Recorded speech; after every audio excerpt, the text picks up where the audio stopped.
Hello. Hello. हाँ जी। आपको acidity के बारे में बात करना था ना? हेलो। आपको एसिडिटी के बारे में बात करना था ना? हाँ हाँ सर। आपको आप कितना पानी पीते हैं एक दिन में? फ्लूइड इंटेक कितना है? चाय, पानी, दूध वगैरह? सर एक्चुअली इससे पहले तो पीते थे सर, लाइक टी पीते थे, दूध नहीं पीते, टी पीते थे। कितना? वो 2 टाइम सर, मॉर्निंग मॉर्निंग उठते ही पीते थे और इवनिंग में। और पानी? पानी तो एक 2 लीटर्स पीते सर। अच्छा। और आपका मूवमेंट वगैरह कितना होता है? चलना कितना होता है मूवमेंट सर? तो एक्सरसाइज? एक्सरसाइज तो उतना नहीं करते सर एक्चुअली। एक्चुअली मेरा पैर में भी फ्रैक्चर हुआ है सर, इसीलिए तो कुछ भी नहीं करते थे। हम्म। तो अभी आपको लास्ट कब से ईयर। एसिडिटी कब से है? हाँ एक्चुअली एसिडिटी नहीं है सर, एसिड रिफ्लक्स बोलते हैं ना। हाँ हाँ, वो एक ही बात है। हाँ, कितने कितने हाँ डेज से? एक्चुअली वो स्टमक के ऊपर जो एक मसल रहता है वो क्लोज नहीं हो रहा है, वैसा ही डायग्नोसिस हुआ है। देखिए, लाइक एक्चुअली। वो सब होता है, बट प्राइम रीजन उसका एक ही रहता है। इनफैक्ट हमारे हिसाब से सभी दुनिया की जितनी भी बीमारियां हैं, क्रोनिक डिसीज जिसको बोलते हैं, सबका प्राइम रीजन एक ही होता है और ओके इलाज भी एक ही होता है। Okay. So whether you call it acid reflux और you call it acidity, it's one and same thing. आपके मसल्स में कोई भी मसल्स हो, उसको ब्लड सप्लाई चाहिए टू स्ट्रेंथन इट। आपको ओके किसी भी मसल को स्ट्रांग बनाने के लिए एक्सरसाइज नहीं चाहिए। Okay. So they must be explaining कि उसका वो बीच में होता है तो उसका एक्सरसाइज नहीं कर सकते आप। हम्म। तो उसका सर्जरी वगैरह का कुछ बोलते हैं, वो अभी आपको नहीं बोला होगा, एडवांस स्टेज में वो भी बोलते हैं सर्जरी के लिए। हाँ सर, अभी नहीं बोले सर, एक्चुअली लास्ट ईयर ही डायग्नोज हुआ। एक्चुअली बहुत खांसी आ रहा था 20 डेज से। हाँ हाँ तो एंडोस्कोपी किए, एंडोस्कोपी से पता चला कि वो मसल थोड़ा वीक है। हाँ, उससे तो कुछ क्या नहीं है। होता। हाँ मैं आपको जो समझाने की कोशिश कर रहा हूँ ना, एंडोस्कोपी वगैरह कुछ भी कराने की जरूरत नहीं होती है आपको। हाँ हाँ। आपको कुछ भी डायग्नोसिस का जरूरत नहीं है, कुछ भी मेडिसिन का जरूरत नहीं है। ओके दिस इज जो आपको भेजा है ना रूटीन वगैरह, वो देखो एसिडिटी का भी जो बेसिक अंडरलाइन रीजन होता है दैट इज इंडाइजेशन। ओके। तो आपको सिर्फ इंडाइजेशन को ठीक करना है। इंडाइजेशन को ठीक करेंगे, आप जो खाना खाते हैं उसके न्यूट्रिएंट अच्छे से एब्जॉर्ब होंगे, आपके ब्लड में जाएंगे, ब्लड सप्लाई इंप्रूव होगा, तो सारा काम अपने आप हो जाएगा। Okay sir. आप खाने के साथ पानी पीते हैं? खाने के। साथ में पानी पीते हैं? अच्छा, आपने नहीं एक्चुअली। पीता, बाद में और पहले और फिर बाद में पीते हैं? हाँ हाँ, एक्चुअली पहले हम वैसे ही करते थे सर, खाने के बाद थोड़ा पानी पीते थे, पर हाँ, ये एसिड रिफ्लक्स के बारे में यूट्यूब में ज्यादा देख के सब लोग क्या बोल रहे कि 1 आवर बिफोर खाने से 1 घंटा देखिए पहले देखिए, पीना, नहीं तो एक मैं घंटे आपको के बाद। हाँ, मैं आपको एक्सप्लेन कर देता हूँ। आप हाँ जो भी खाना खाते हैं आपके पेट में जाता है, पेट में एसिड्स और एंजाइम्स होते हैं, उसका काम होता है उसको बिल्कुल पेस्ट की तरीके से फाइन पेस्ट में कन्वर्ट कर देने का। हाँ अभी आप उसका एग्जांपल लीजिए, आप घर में आटा गूंथते हैं, हाँ हाँ सर। देखा होगा नहीं तो। हाँ जब हाँ आटा गूंथ जाता है, उसके गूंथने के बाद में जब वो पूरा फाइन हो गया, उसके बाद में आप उसमें एक बूंद भी पानी ऐड नहीं कर सकते। हाँ। इसी तरीके से आप पेस्ट ले लीजिए, कुछ भी आइटम ले लीजिए जो बन चुका है, जिसका प्रोसेसिंग हो चुका है। हम्म आप मान लीजिए टूथपेस्ट ले लीजिए, किसी बाउल में डाल दीजिए, उसमें पानी डाल दीजिए, उसको मिक्सर में घंटा 2 घंटे जितना मर्जी चला लीजिए, उसका पेस्ट नहीं बनेगा दोबारा। हम्म। उसके क्रिस्टल्स रहेंगे, वो अलग रहेगा और पानी अलग रहेगा। ओके। आपने खाना खा लिया, आपके स्टमक में एसिड से उसने उसको 1 घंटा प्रोसेस कर लिया। हम्म 1 घंटे के बाद वो पेस्ट बन चुका है। हम्म। आपके स्टमक का को एम्प्टी होकर इंटेस्टाइन्स में वो पेस्ट को भेजना है धीरे धीरे। हाँ। अभी आप क्या कर रहे हैं, उसके बाद 1 घंटे बाद पानी पिएंगे, वो पानी कहाँ जाएगा? जो पेस्ट है, वो जो आपका इंटेस्टाइन्स का ओपनिंग होता है, वो हम्म। बहुत छोटा होता है और इनफैक्ट बंद ही होता है, वो आपके खाने के प्रेशर से खुलता है। ओके। तो आपका पेस्ट नीचे बैठा हुआ है, ऊपर से पानी पी लेंगे तो वो कहाँ जाएगा? वो वहीं रहेगा। अब हम्म। आपका जो एसिड एनवायरनमेंट होता है पेट का, उसको वो डिस्टर्ब करेगा। ओके अगर आप खाने के साथ पिएंगे तो आपके खाने को सॉफ्ट बनाएगा। ओके। एसिडिटी का जो दूसरा कारण होता है ना, जो भी आपको जलन वगैरह होती है, उसका बेसिक कारण क्या होता है कि जब आपका अनडाइजेस्टेड फूड, जिसका प्रॉपर पेस्ट नहीं बना, सॉफ्ट नहीं हुआ वो खाना, ओके। वो जब आपके इंटेस्टाइन्स में चलता है तो धीरे धीरे वो एब्रेशन करता रहता है, वो छीलता रहता है हल्का हम्म हल्का। 1 2 दिन में कुछ नहीं होता जब महीनों सालों में वो चलता रहता है, तो हम्म। धीरे धीरे करके वहाँ इन्फ्लेमेशन हो जाता है आपके सारे हाँ इंटेस्टाइन्स में। एक्चुअली स्टमक में कुछ नहीं हुआ सर, मेरा मैंने अल्सर कुछ नहीं है। वो जो इसोफेगस बोलते हैं ना, थ्रोट के एरिया में, हाँ हाँ। वहाँ बहुत इंजुरी है, मैंने वहीं जब पे भी एसिड वहां आके। पर देखो, हाँ सुनो सुनो, जब भी वहां पर इंजरी होता है, उसका मतलब है कि आपके इंटेस्टाइन्स में जब खाना पास करता है तो वहां पर स्वेलिंग हो गया, और स्वेलिंग होने की वजह से वो बार बार रुक जाता है, रुक जाने का वो रिफ्लेक्स एक्शन वापस करता है।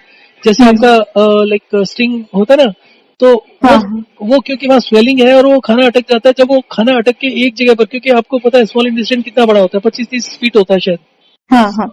तो उसकी वजह से वो रिफ्लेक्स होता है जब वो वहां पर अटकता है। नीचे आपका इंटेस्टाइन्स में बेसिकली स्वेलिंग होता है, इंटेस्टाइन्स में कोई स्कोप नहीं जाता है, आपके पेट में ही जाता है ना स्कोप, तो इंटेस्टाइन तो हाँ आपका हाँ उंगली के बराबर का भी साइज का नहीं होता, पतला सा होता है, और उस हाँ पतले से हाँ साइज में भी वो घूमता हाँ, घूमता बहुत ओनली सॉफ्ट होता है। स्टमक, हाँ ओनली स्टमक के पास जाता है ठीक है, तो एंडोस्कोपी। अब हाँ आपका इंटेस्टाइन्स का क्या सीन है, कोई नहीं बता सकता अंदर का लाइनिंग क्या है। हाँ हाँ। वो अंदर का लाइनिंग जो है वो इन्फ्लेम हो जाती है, ओके।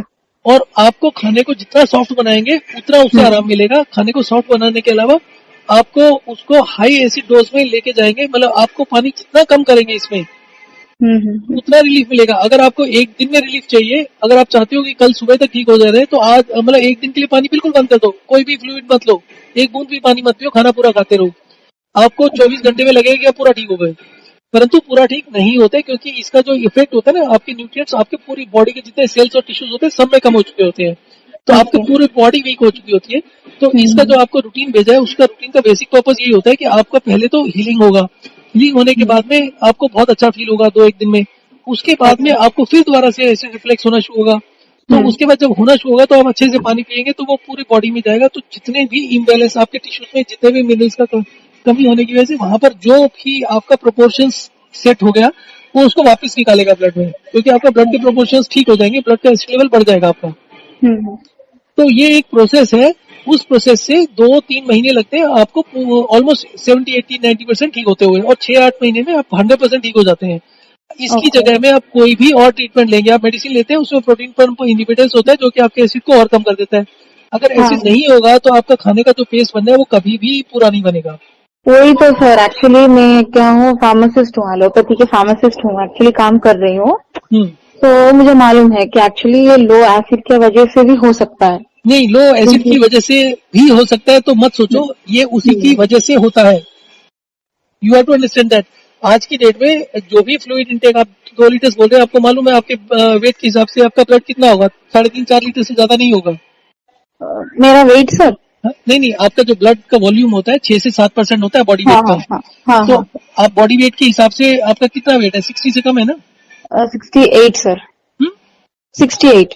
68 है, हाँ, तो that is also slightly on the higher side. आप इस रूटीन को फॉलो करेंगे। आप कहाँ से बोल रहे हैं? मैं कोलकाता सर। कोलकाता से बोल रहे हैं ना? अभी हाँ। जैसे अभी 8-9 दिन हुए, एक there is a lady 52 year old lady, ठीक है, उनका ओके स्किन का इश्यूज है, स्किन एलर्जी है, जो कि उनको ओके। कम से कम 20-30 साल से है। अब उनका मैंने जो बातचीत हुआ है ना वो यूट्यूब पर डाला है, लास्ट 2-3 दिन में डाला है, आप देखेंगे ना स्किन एलर्जी करके तो आपको दिख ओके जाएगा, उनका फीडबैक भी डाला हुआ है। आप 8 ओके दिन के अंदर उनका 4 किलो वेट भी कम हो गया। ओके। एंड और बाकी का बहुत सारा उसका उनका आवाज से, एक्साइटमेंट से ही आप अंदाजा लगा सकते हो कितना इफेक्टिव और कितना फास्ट है वो। और इसमें आपको खाना पीना, डाइटिंग वाइटिंग करने की कोई जरूरत नहीं है, जो खा रहे हो आराम से खाते रहो। तो और एक्चुअली मेरा क्या है ना, बहुत डाइट रेस्ट्रिक्शंस बहुत है सर नहीं, इसमें। कोई भी डाइट रिस्ट्रिक्शन एक्चुअली की क्या जरूरत नहीं हुआ है। ना ना, एक्चुअली बोल रहे हैं, जो भी जिससे भी बात कर रही है वो बोलते हैं कि ऑनियन छोड़ दो, टोमेटो छोड़ दो, सिट्रस फ्रूट छोड़ दो, कुछ नहीं खाना, only boiled vegetable, just no chilli salt डाल के खाना। सी देखो देखो, वो बहुत क्या ही बोलते हैं उसको खराब छोड़ दो, लग रहा है सर। हाँ। वो क्या बोलते हैं उनको छोड़ दो। आप ऐसे उनको कोई भी बोलता है उसको बोलो दुनिया में एक आदमी ऐसा दिखा दो जिसको इससे आराम मिल गया हो, ओके। क्योंकि आप ये जो चीजें छोड़ोगे उसमें एसिड तो मिलेगा ही नहीं आपकी बॉडी को। ये सारा उबले हुई चीजें का मतलब वो एसिड तो पानी में निकल चुका है। आप उबली हुई चीजें खाओगे तो आपको न्यूट्रिशन तो मिलेगा ही नहीं कुछ भी। हम्म। और अगर न्यूट्रिशन नहीं मिला तो आप ठीक कैसे हो सकते हो, मुझे तो समझ नहीं आता। हाँ। बेसिक तो अंडरलाइंग रीजन तो इंडाइजेशन होता है। हम्म। और इन मतलब आप फ्लूइड इंटेक जितना और फ्लूइड इंटेक बढ़ाओगे उतना हाँ आपके मतलब यूरिन एक्सेस होगा। यूरिन जब बढ़ेगा तो आपका जो ब्लड का मिनरल्स है वो और कम होने लगेगा तेजी से, और जितना मिनरल्स कम होगा उतना वीकनेस बढ़ती जाएगी, उतनी प्रॉब्लम बढ़ेगी। और तो आप जितने भी आप फार्मासिस्ट हो, मेरे हाँ। पास कम से कम 15-20 फार्मासिस्ट हैं जो मतलब अपनी बीमारी से परेशान होकर हमसे इलाज कराते हैं। ओके और उनको भी छोड़ो, डॉक्टर अभी 4 नवंबर का एक वीडियो डाला हुआ है मेरा, उसमें एमबीबीएस डॉक्टर, उसका बातचीत सुन लीजिए। He is preparing for MD. 2 साल से उसको एसिडिटी है, 27 ईयर ओल्ड है, एंड 2 साल से एसिडिटी का अपना इलाज नहीं कर पा रहा। उसने भी एंडोस्कोपी वगैरह सब करा लिया बार बार, उसके बाद ओके योगा भी कर लिया, जिम भी ज्वाइन कर लिया, कुछ भी कर लिया, वो ठीक नहीं हो रहा। और 2 दिन का 48 आवर्स का गारंटी दिया था कि ठीक हो जाएगा वो। ओके तो this no point in believing all these things. जब आप बेसिक को समझते हैं कि इंडाइजेशन क्या होता है, so don't look here and there. और जो आपका जो लोग ये बोलते हैं ना कि खाने के 1 घंटे के बाद पीना चाहिए पानी, हाँ इसमें हाँ से एक सर, राजीव वही तो। दीक्षित भी है। राजीव दीक्षित को तो सुना होगा नाम आपने? सर हमने नहीं सुना सर, वो रामदेव का सब सुना नहीं हुआ है? देखे, फर्स्ट आपका ही देखे सर। तो रामदेव का सुना पहले है नाम? बहुत, नहीं एक्चुअली सात्विक डाइट ये सब बहुत देख चुके हैं सर, बहुत इधर उधर क्या करें, कैसा इसका ये करें, आप बहुत जो देख भी लिया। करना चाहते हो, मैं हाँ आपको हाँ। सिंपल वर्ड्स में बोलता हूँ, आप जो भी करना चाहते हो, आप किसी को भी कर लो, 3 महीने 6 महीने कर लो, ultimately you will have to come back here only. Okay. आप अगर कितना मर्जी ट्राई कर लो, आप 10 साल भी लगा लोगे, कुछ भी नहीं होगा, because nobody is addressing the main problem. आपके ओके। स्टमक एसिड्स को कम करने का, स्टमक एसिड्स या बॉडी के, इट्स नॉट स्टमक एसिड, आपके पूरी बॉडी के एसिड्स, आपके स्टमक में एसिड्स थोड़ी पड़े रहते हैं। वो तो जब खाना खाते हैं तभी आते हैं ना, तो कहाँ से हाँ आते हाँ। हैं? चैनलाइज तो पूरी बॉडी से होते हैं ना। तो अगर आपका पूरी बॉडी में मिनरल्स और ये सब एसिड कम है, तो पानी कम करेंगे तो ऑब्वियसली एसिड तो बढ़ेगा ना। हाँ सर। फिर सिंपल से, और इसमें पानी रेस्ट्रिक्शन है और कुछ है ही नहीं। और वॉक इन रेस्ट का भी बेसिक ऑब्जेक्टिव होता है, दूसरा काम होता है कि आपका ब्लड वॉल्यूम बढ़ गया। अब ब्लड सर्कुलेशन भी तो बढ़ना चाहिए, आपके हार्ट के पास भी मसल्स में इतना एनर्जी होना चाहिए, आपके ब्रेन में भी होना चाहिए, जो सब चीजों को कोऑर्डिनेट करके ठीक से करेगा। वॉक इन रेस्ट का बेसिक पर्पज क्या होता है कि एनर्जी जितना भी आपके बॉडी में है उसको चैनलाइज करना, और 5 मिनट क्या लेटने का पर्पज क्या है कि जो चैनलाइज एनर्जी है वो आपके वाइटल ऑर्गन्स यूज कर पाए। आपके वाइटल ऑर्गन्स की फंक्शनिंग जैसे जैसे बढ़ेगी आप ठीक हो जाओगे। ओके ये दोनों की सर। दोनों वो कॉम्बिनेशन। लेटना माने टोटली फ्लैट बेड में ऐसे लेटना या चेयर में बैठ सकते हैं सर रेस्ट के लिए? सी, आप चेयर में बैठोगे सिटिंग कंडीशन में, your body will be consuming more energy. हमारा बेसिक पर्पज है कि जो भी फिजिकल एक्टिविटी है, जो भी आपका पोस्चर है, that should not consume any energy. Whole of the energy should be use by vital organs. आपका ब्रेन यूज करे, आपका ओके। डाइजेस्टिव सिस्टम यूज करे, आपका हार्ट यूज करे। हम्म। उस एनर्जी को वेस्ट नहीं करना है। ओके। कोई भी एक्सरसाइज नहीं करना, कोई भी योगा नहीं करना, कुछ भी नहीं करना है। समझ गए? हाँ सर। तो इसको करिए, और आपको रिजल्ट्स बहुत फास्ट मिलेंगे। मतलब अभी ओके। तो आपने ऑलरेडी देख ही चुके हो 1 साल से, तो आप करो और फिर उसका फीडबैक दो 1-2 दिन करके, ठीक है? ओके। Okay sir. सर अभी क्या करें सर, अभी पानी कैसे क्या पीना है? मैं अभी 1 मिनट करता हूँ, मुझे कॉल आ रही थी। हेलो। हेलो। हाँ हाँ पापा, अंदर ना कबाब जो है ना, हाँ। टोटल पीसेस में 35 है, 35, मतलब 4 पैकेट है और 3 खुले हैं, लूज है। यार 4 पैकेट है तो 4 पैकेट का मतलब हो गया 8 चौक 32 और 3 35, ठीक है, ओके। हाँ तो अरे अरे अरे नहीं नहीं, वो बात नहीं है। तो मैं कह रही, मैं चाचा से कॉल करके पूछा, चाचा कह रहे हैं कि 2 पैकेट मेरे लिए छोड़ दो। हाँ तो छोड़ तो दे। मैं 2 पूरे छोड़ दूं? मैंने उसको, रवि को बोला कि 2.5 डाल दे, और 8-11 छोड़ दे। तो ठीक है। Okay okay okay okay okay bye. एक मिनट। हेलो या hello. This call is now being recorded. Hello. Hello. हाँ हाँ सर। हाँ, सो जो आपको रूटीन भेजा है ना, हाँ हाँ सर। टाइम किस समय पानी पीना है, किस समय खाना खाना है, उसको एज इट इज फॉलो कर लीजिए। उसमें आपका जो रिलीफ होगा, वो रिलीफ पहले दिन तो बहुत ज्यादा हो जाता है, पर उसके बाद में गड़बड़ होने लगता है। पर उसको आप 2 से 3 महीने आराम से ठीक तरीके से इसी तरीके से फॉलो करते रहिए। किसी मेडिसिन के चक्कर में मत पड़िए, कोई एक्सरसाइज के चक्कर में मत पड़िए, कोई भी एक्स्ट्रा काम नहीं करना। ना तो डाइटिंग में रेस्ट्रिक्शन रखना है, आपका सिर्फ इतना करना है कि स्पाइसेस जो लेते हैं आप, हाँ उस स्पाइसेस को थोड़े दिनों के लिए 15-20 दिनों के लिए कम रखना है। और वो भी सिर्फ इसलिए कि दिक्कत होती है कि आपको डिस्कम्फर्ट ज्यादा होगा स्टूल वगैरह पास करने में, may be, but otherwise diet restriction का कोई मतलब नहीं है। जितना, क्योंकि जितना स्पाइसेस होंगे वही आपका एसिड लेवल को बढ़ाएगा। स्पाइसेस आर मोर एसिडिक, और उसके बिना आप ठीक ही नहीं हो सकते। तो ओनली थिंग इज जितना टॉलरेबल हो उतना लेते रहो। Okay sir. Green chilli use कर सकते हैं सर? क्या? ग्रीन चिल्ली या पेपर? नहीं, ग्रीन चिलीज में क्या गड़बड़ होता है, आप जब ग्रीन चिलीज लेते हो उसके जो बीज होते हैं ना, सीड्स होते हैं, हाँ हाँ सर। उसमें कुछ केमिकल या कुछ उसमें एसिड होता है जो क्रैम्प्स वगैरह पैदा करते हैं, और उससे डिस्कम्फर्ट, पेन वगैरह वो सब होता है। और उससे मे बी स्टूल भी ज्यादा पास हो, और उससे क्रैम्प्स की वजह से आपका डाइजेशन और खराब होगा। क्योंकि अगर जल्दी जल्दी स्टूल आ रहा है तो इसका मतलब वो रुक नहीं रहा ना बॉडी में आपको। वैसा नहीं हो रहा सर, मुझे तो कॉन्स्टिपेशन प्रॉब्लम हो रहा है। हाँ कोई बात नहीं, कॉन्स्टिपेशन आपको जो रूटीन दिया उसी से सब कुछ ठीक होता है। उसके लिए आपको मतलब स्पाइसेस वगैरह बिल्कुल मत लीजिए, और जो रेड चिलीज भी यूज करेंगे कुकिंग में, वो भी आपका बॉक्स में होना चाहिए, अच्छा ब्रांड का, MTH वगैरह का। अदरवाइज अगर घर में करते हैं तो उसको छान लेना होता है। Okay sir. ताकि वो बीज जो है वो निकल जाए। वो आप मिक्सी में करते हैं ना, उसको ग्राइंड करेंगे हाँ तो हाँ हाँ। पाउडर बनाएंगे तो वो बीज नहीं निकलते हैं उसके, तो उसको बीज को ओके निकाल लेंगे तो आपका स्टमक का प्रॉब्लम नहीं होगा। ओके वो भी ऑलरेडी कुछ पेशेंट्स को ये प्रॉब्लम थी, वो इसी से ठीक हुआ। वो जो ग्रीन चिलीज लेते थे तो वो कॉम्प्लिकेशन होता है उसकी वजह से, ओके। और इस कंडीशन में एक्चुअली तो बिल्कुल नहीं लेना चाहिए। सर। जब इंडाइजेशन हो तब तो बिल्कुल नहीं लेना चाहिए। Okay okay sir. So actually अभी अभी बात हुआ, एक डॉक्टर वो तो बोले कि मैं पूछी कि रेड चिल्ली या ग्रीन चिल्ली, बोले तो वो बोले कि नो ग्रीन चिल्ली ही ठीक है, ग्रीन चिल्ली या पेपर। उसीलिए हम पूछने लगे मैं सर। आपको सिंपल सी भाषा में बताऊं तो ये हाँ सब हाँ। के सब बेवकूफ है, और ये जितने पढ़े लिखे डॉक्टर हैं ये अनपढ़ लोगों से सलाह लेते हैं। ये तो रामदेव ने बोल दिया, योगा के किसी एक्सपर्ट ने बोल दिया कि ग्रीन चिलीज अच्छा होता है। हमारे घर में भी सब लोग बोलते हैं ग्रीन चिलीज अच्छा होता है, बट ये प्रैक्टिकली करके देख लिया है कि अगर आप ग्रीन चिलीज के सीड्स होंगे तो उसमें क्रैम्प्स वगैरह इंक्रीज होंगे, और ओके क्रैम्प्स होंगे, जितने क्रैम्प्स पड़ेंगे तो इसका मतलब आपकी बॉडी में कुछ रुक ही नहीं रहा है, वो बार बार क्रैम्प्स होकर निकल रहा है। तो ओके। आपको डाइजेस्ट करने के लिए टाइम चाहिए। सबसे पहले इंडाइजेशन का रूल होता है कि आपका एक नॉर्मल आदमी को डाइजेस्ट करने में 4 घंटे लगते हैं, आपको 6 घंटे, 7 घंटे, 8 घंटे लग रहे हैं। तो आपको ज्यादा से ज्यादा टाइम देना है डाइजेस्ट करने के लिए। अगर क्रैम्प्स पड़ के आप 4 बार दिन में चले गए, it does not mean that आपका कॉन्स्टिपेशन ठीक हो गया and you are healthy. Okay. Constipation का मतलब, और कभी भी गलती से कॉन्स्टिपेशन का मेडिसिन लेना मत शुरू कर देना। कॉन्स्टिपेशन का मेडिसिन लेंगे तो और बेसिकली वीकनेस बढ़ती रहेगी। आपको उस समय टेम्परेरी रिलीफ मिल जाता है, और टेम्परेरी रिलीफ का मतलब है कि अगर आप इतना ज्यादा कॉन्स्टिपेशन है कि आपको हफ्ते हफ्ते में नहीं आ रहा, तब तो लेना पड़ता है हफ्ते के अंदर। परंतु अगर आपका 2-3 दिन का गैप है तो उसके लिए कुछ करने की जरूरत नहीं है, अपने आप से होगा, और नेचुरल तरीके से होने दीजिए। उसके लिए आपको कॉन्स्टिपेशन है करके सोचने का भी जरूरत नहीं है। ओके। आप जब तक वॉक इन रेस्ट करते रहेंगे कॉन्स्टिपेशन कभी नहीं होगा, और अगर कॉन्स्टिपेशन होता है तो एक बार बता दीजिए, कुछ ना कुछ और सोल्यूशन दे दूंगा उसका। तो कभी भी किसी भी डाइट चेंज मत करिए कॉन्स्टिपेशन के चक्कर में, और कुछ मत करिए।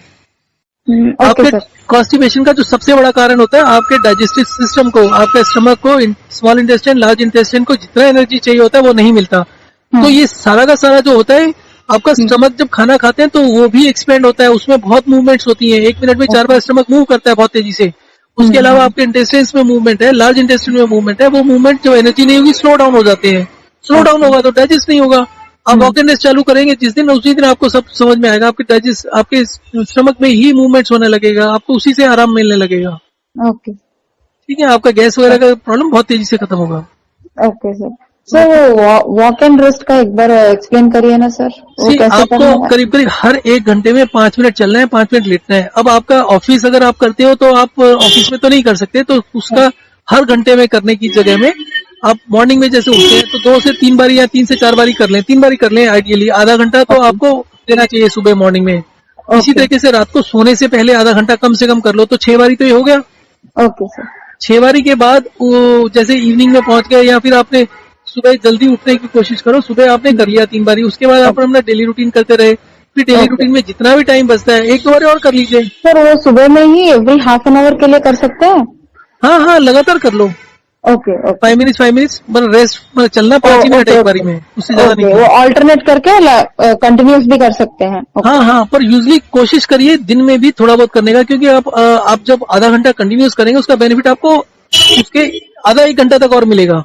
और अगर आप हर घंटे में करेंगे तो उसका जो ओवरऑल इफेक्ट है वो बहुत ज्यादा हो जाएगा।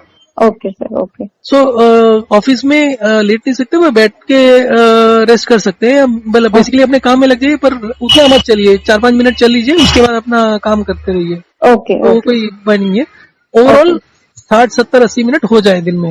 Okay sir. और नॉर्मल वॉकिंग कर सकते हैं क्या, लाइक हाफ एन आवर ऐसे इवनिंग में treadmill walking? No walking, no. Basically आपका जितना इंडाइजेशन होता है, एनर्जी कम होती है। आप जितना भी फिजिकल एक्सरसाइज करोगे, चाहे वो योगा करो, चाहे वो ब्रीथिंग एक्सरसाइज करो, एवरीथिंग इज यूजलेस। आपको इस समय सारी एनर्जी को कंजर्व करना है, वाइटल ऑर्गन्स की एनर्जी को बढ़ाना है। आपका ब्रेन जो एनर्जी ले रहा है, कंज्यूम कर रहा है, आपका हार्ट जो एनर्जी कंज्यूम कर रहा है, उसको बढ़ाना है। आप फिजिकल एक्टिविटी, मान लीजिए आपका हार्ट काम नहीं कर रहा, आपके मसल्स, लेग के मसल्स बहुत स्ट्रांग है, उसका कोई फायदा होगा? हार्ट बंद है तो सब बंद है ना। हाँ सर। इसी तरीके से अगर आपके हार्ट के मसल्स अच्छे स्ट्रांग है और वो ब्लड बहुत अच्छे से पंप कर रहा है, आप सारा दिन भी लेटे रहोगे तो भी कोई प्रॉब्लम नहीं होगी। तो ओनली प्रॉब्लम है कि अगर आप सारा दिन लेटे रहोगे, धीरे धीरे हार्ट के मसल्स भी वीक होने शुरू हो जाते हैं। ओके। सो इस कंडीशन में ये मेटाबॉलिक सिंड्रोम होता है। मेटाबॉलिक सिंड्रोम का मतलब ये है कि आपका एनर्जी का मेन इशू एनर्जी का है। पहले एनर्जी लेवल को बढ़ने दीजिए, जितना आपके वाइटल ऑर्गन्स को चाहिए उससे जब एक्सेस में होगा तब आप कुछ भी सोच सकते हो अपने लिम्स के लिए। लिम्स का हेल्थ कभी भी इंपॉर्टेंट नहीं होता। आपके बेसिकली आप जो कार लेते हैं तो उसका इंजन देखते हैं ना कितना पावरफुल है। हाँ हाँ तो सेम थिंग, आप इंजन को फोकस करो, आप उसके जो इंटीरियर्स वगैरह को फोकस मत करो। ठीक है, ओके सर। ओके। सर और ये पानी पीने का वो रूटीन में जो करूँ वो आप देख हाँ सकते हाँ हैं बिल्कुल सब बिल्कुल, चीजें? वो तो भेज दिया ना आपको। हाँ हाँ, तो वही फॉलो करें सर? बिल्कुल स्ट्रिक्टली वही फॉलो करिए, और बल्कि जैसे ही आप कंफर्टेबल फील करें 5 दिन बाद, 7 दिन बाद, 4 दिन बाद, व्हेनेवर यू फीलिंग कंफर्टेबल, आपको 24 घंटे के 36 घंटे के लिए फ्लूइड इंटेक बिल्कुल जीरो करना है। When I am feeling okay. Basically क्या होता है कि अगर आप 2 लीटर रेगुलर ले रहे हो, काफी टाइम से ले रहे हो, तो आपको प्यास लगने लगती है, आप अनकंफर्टेबल फील करते हैं, तो उसमें आपको कई बार डर लगने लगता है कि डिहाइड्रेशन तो नहीं हो रहा। तो इसमें डिहाइड्रेशन नहीं होता, इसमें आपका फ्लूइड बैलेंस होता है, और आपको 4-5 दिन के अंदर मुंह में इतना सलाइवा आ जाता है कि जैसे बात भी कर रहे हैं तो भी स्पिटिंग टाइप से हो रहा है। ठीक है, तो जैसे ही आपका वो कंडीशन होगा तो पानी आप पूरा भी छोड़ सकते हो, पूरा 1 दिन 2 दिन के लिए पानी जीरो भी कर सकते हो, कोई दिक्कत नहीं होती, कोई डिहाइड्रेशन नहीं होता उसमें। और जब भी आप पानी को कम करेंगे, बंद करेंगे, तो वॉक एंड रेस्ट करते रहिए, और जब भी प्यास लगे, एक्सेस आपको लग रहा है मुंह सूख रहा है, तो वॉक एंड रेस्ट कर लो, ठीक हो जाता है, प्यास खत्म हो जाती है, आपके सेल्स में जो फ्लूइड होता है वो अपने आप से मूव कर जाता है। ओके सर, ओके, तो आपने चार्ट जो भेजा है वही फॉलो करें? हाँ हाँ बिल्कुल। ओके सर, और ये ब्रेकफास्ट, लंच और डिनर का टाइमिंग्स? हाँ, आप एक घंटे कर सकते हैं एडजस्ट अपने हिसाब से, पर कोशिश ये है कि एक मील और दूसरे मील के अंदर सफिशिएंट टाइम होना चाहिए। ओके, एक्चुअली मैं अभी क्या कर रही हूँ सर, 10-15 डेज से वो सात्विक मूवमेंट जो है ना वो देख लिया। मत वो देखो, क्या मत हुआ, देखो। इंटरमीडिएट फास्टिंग बोल के 16 आवर्स का फास्टिंग है नहीं, जो वो तो रात बेकार है। हाँ वो See, आप करने बात लगे। को समझिए, वो जो इंटरमीडिएट फास्टिंग है ना, उसमें जो सबसे बड़ी प्रॉब्लम है, उसका प्रॉब्लम ये है कि जैसे 8 आवर्स में खाना है, 8 आवर्स में 3 बार खाओगे तो आपका डाइजेस्ट ही नहीं होगा। कुछ जो मैं बता रहा हूँ ना कि डाइजेशन के लिए टाइम चाहिए, आपके डाइजेशन को चाहिए टाइम। आप इंटरमीडिएट फास्टिंग कर रहे हो 16 आवर्स में, उसके बाद आपको भूख लग रही है, क्या करोगे? पानी पीते रहोगे, हाँ। तो जो आपने खाया वो भी नहीं बचेगा आपको। अब बार बार तो वो बोल रहे हैं कि मॉर्निंग से पानी पियो, फिर आफ्टर दैट ओनली नहीं था। कितना लीटर? हाँ हाँ, कितने लीटर पानी? कितने लीटर वैसा नहीं बोले सर, normally you can sip water like that. No, आप एक बात समझो, आप खाना बना रहे हो, ठीक है, आपने बर्तन के अंदर जो सब्जी मान लो 1 किलो बनाना है, तो what they are saying is कि आप 1 किलो बनाना है, तो पहले आप उसमें डाल दो 200 ग्राम, फिर उसके 10 मिनट बाद 200 ग्राम और डाल दो, फिर कभी पानी डाल दो, कभी कुछ डाल दो, कभी कुछ डाल दो, ऐसे करके सब्जी बनेगी कोई। तो सेम चीज वो है, आपके खाने को भी उसी तरीके से बॉडी डील करती है, आपका स्टमक वैसे ही डील करता है जैसे आप खाना बनाते हैं।